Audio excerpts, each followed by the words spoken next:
Yo, what's up mga manoy? Ito na naman tayo ngayon. Nagbabalik. Ngayon po ay magluluto tayo ng laing. Pinakamasarap na luto. Yung mga luto ng mga Bicol.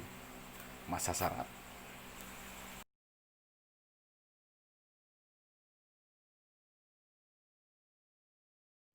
Ayan po mga manoy, yung ating pangsangkap sa lulutuin nating laing. Siyempre, pag taga Bicol, may sili. Yan, sili. Ang palasa lang. At ito yung laing na binlad. Gabi pala. Yan. Medyo marami-rami siya kaya ang binili natin 2 kilong gata. Ang dami. Yan, magsisimula na po tayo maghiwa.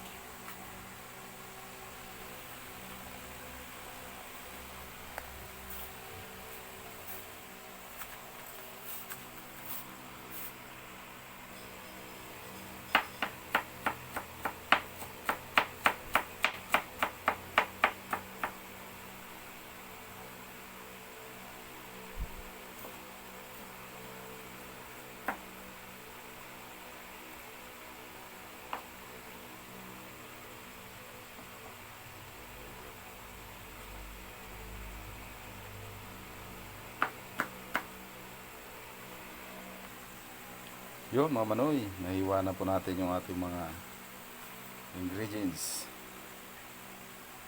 Yan.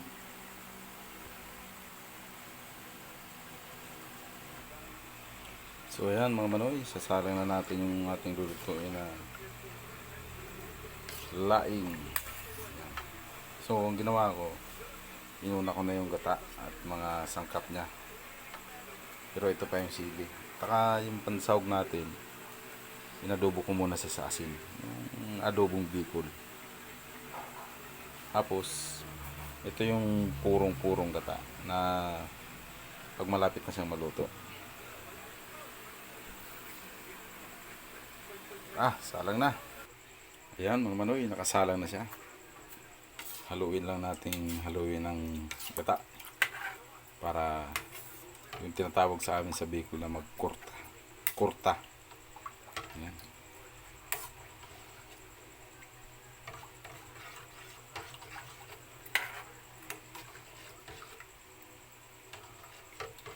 Antayin lang natin mga 3 minutes. Kulo na yan.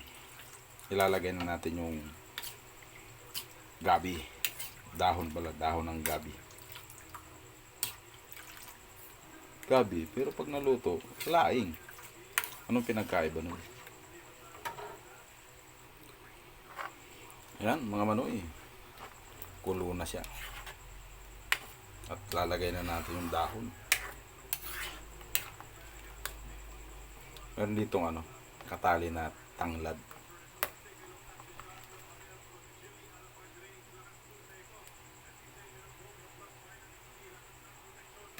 Lagay na natin yung dahon. Dahon ng gabi. So, ang paglagay, ayusin natin para hindi siya buo-buo.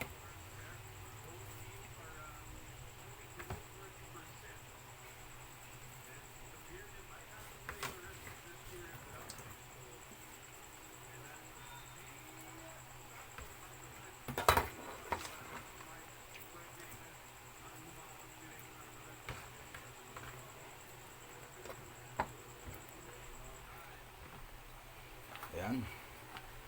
Halo-haloin lang natin para masipsip niya yung gata. Pero makigata ito eh. Kasi nabilad na siya. Kaya kailangan niya ng maraming gata.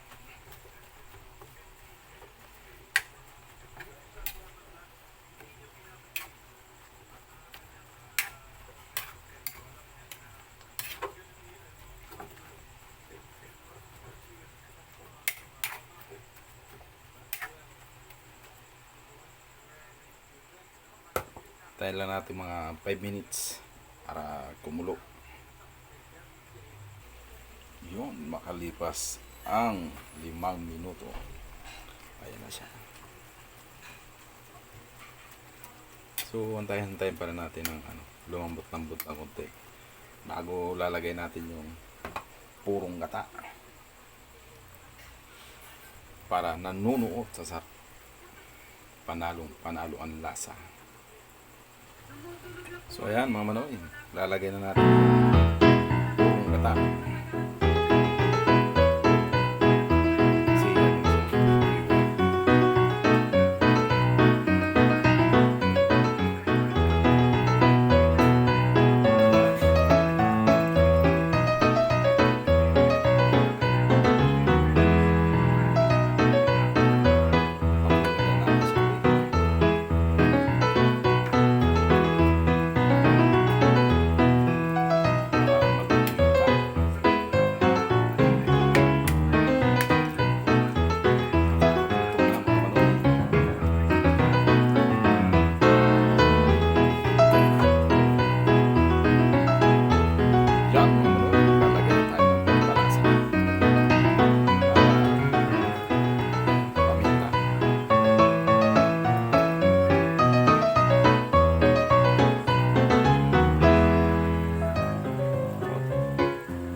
Nakakagutom.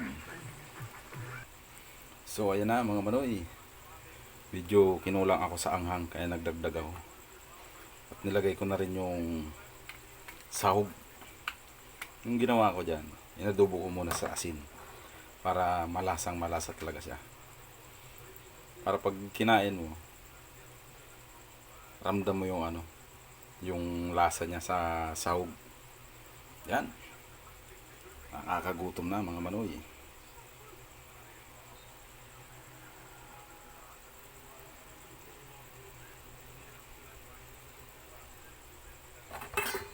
Yan.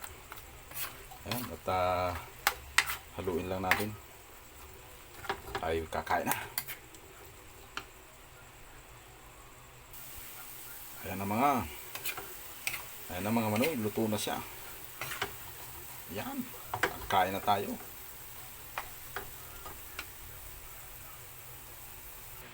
So, ayan na siya mga manoy. Luto na. Ito na ating laing, mga lutong Bicol.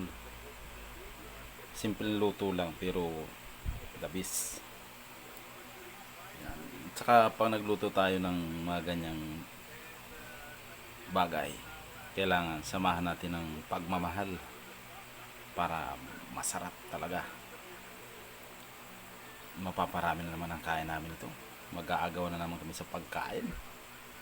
Haha. That's it.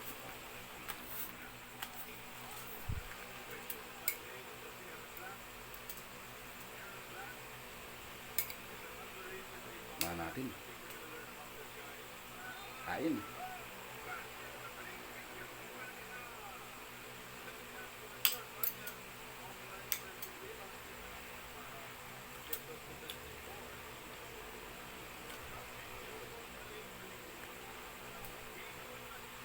Grabe, sarap. Paparami naman yung kanin natin to. Sira naman yung diet. So ayan mga manoy, tapos na. Kain na tayo. Bye bye.